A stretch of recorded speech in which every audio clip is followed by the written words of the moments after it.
Ever wondered what having a home arcade would be like? Wonder no more. Watch my channel to find out how I built up my arcade from nothing to what it is now. Watch gameplay videos featuring tips and tricks, arcade game repair videos, high score updates, guest interviews, and much more. Arcade Sunday, your budget arcade channel. It's Arcade Sunday. How's it going, Arcade Sunday? This is just a quick pre-call video to something I've been meaning to talk about for a long time. RGB mod attempt at this old TV here. This might look super scary, and quite honestly it is. Been reading up quite a bit about how to do this RGB hack so that I can basically plug my famous VGA cable into this chassis here. It does seem quite possible to do it on this model chassis. I've got all the schematics of the jungle chips involved here. In fact, there's the Toshiba right in the center there. Can't see it now, but it's a Toshiba TB1238AN chip, which I believe is possible to hack. So I would like to do this, and hopefully it's going to work. Just a disclaimer: any work on open chassis TVs is super dangerous, and you could kill yourself. So do not do this unless you don't know what you're doing. This is very high voltage equipment. Don't try this at home unless you know what you're doing. Alright, this is a new video a week later than the last one regarding my RGB hack attempt, and finally I have some excellent news. I finally have a picture up on my TV. Yes, it's directly connected into this TV chassis. I just basically need to work on how to get it a bit brighter. Alright, so I've added the 0.1 microfarad capacitors to the VGA lines, and the pictures looks a lot better, a lot brighter. There are still some strange bars across the screen. I'm going to have to research this a bit more, but I am absolutely amazed. I have my little 21-inch old TV that was lying collecting dust in the garage, just waiting for this project, and it's actually 99% of the way there. This tube should actually fit straight into my arcade machine. It's got little mounting ports there and there on each four corners of the tube. Just got to work out what those black lines are. So happy that this is working. But the image itself is super clear and nicely defined. It's probably the best I've ever seen arcade games running. But for now, I think I've had enough of this nonsense, and I think I'm going to be playing some old school 2600, possibly some other console games, and then playing a few of my other favorites from the 80s. Okay, so I tried something different. I took out the 0.1 microfarad caps, and I put in 1 microfarad caps in place, or basically just before the RGB into the chassis, and I'm getting slightly better result here, but from where I'm standing it's a lot clearer. So I think I'm actually going to try and maybe install slightly larger capacitors here, larger than 1 but less than 3. Anyway, and I'm just guessing at this point. Alright, so I've been doing some playing around here and seem to have a acceptable picture. It's probably never going to be perfect. I've tried quite a few different capacitor values, but yeah, this looks decent. A little bit on the bright side, but I could try another cap there and just see how that looks. So a very brief update, and perhaps maybe the end of my stresses. I seem to have a acceptable picture now on my Jungle IC hack for this Tedlex TV via the TB1238AN jungle chip, and it's actually done completely differently to the way it's been described online. And basically a lot of the hacks show how to tap straight into the RGB inputs on this jungle IC here, which you can see the traces are actually lifted up there, in order to hack into that. I didn't have any success with that at all. I just got nothing out of those. What I did get was a very grey picture with no colors. I believe that there's a way to enable that RGB input via the computer IC, which is the one on the top over there. However, this requires some EEPROM hacking, which I don't have the ability to do. So my method was a bit more rough, I guess. I built up this little perf board, and okay, these are the outgoing RGB to the TV, and then I tried many different capacitors. In fact, they all are there.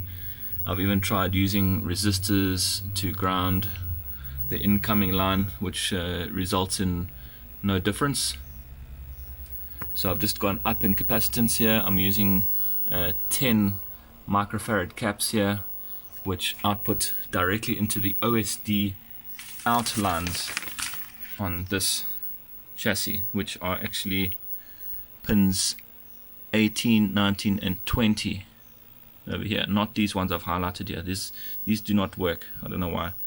The other thing is that I'm not using the OSD hack method. It doesn't work for me either. I can blank the OSD with this pin 13, however results in no picture when I output directly to these pins here, either in circuit or out of circuit. So I'm not sure why these don't work, but it looks like it's software driven to be off from the factory, which is a pity.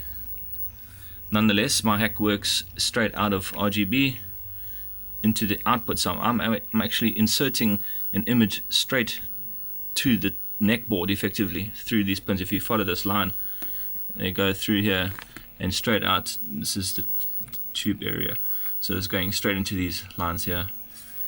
And I think, yeah, the results are good.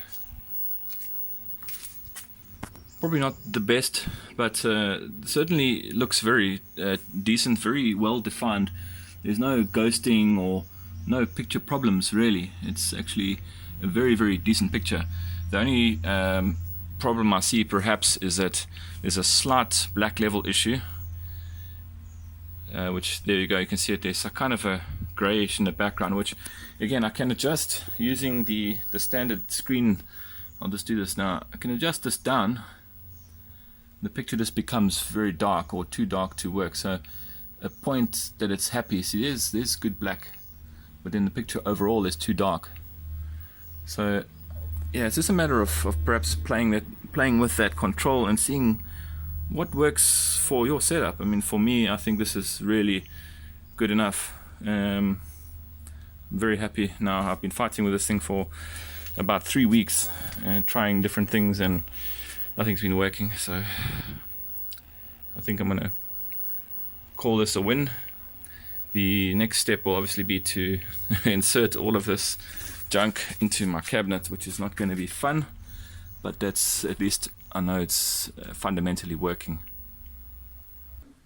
Well, now that everything is working in concept, it's now the massive task of actually installing this thing in my cabinet.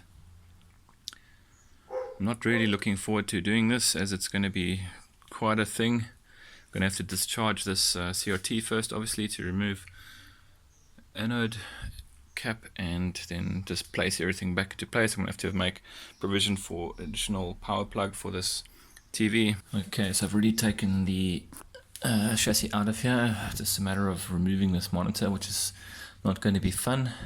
Looks like a size 10 nut or something. and this tube should drop out. However, I don't want it to drop out, I wanted to take it out carefully, so I may have to disassemble the front and pull it out from the front, and then just attach it straight to this wooden bezel, and then just drop it back into the front rather than trying to pull it out from the back. Alright, tube extraction complete. It wasn't as hard as I thought, just 4 bolts, pulls out.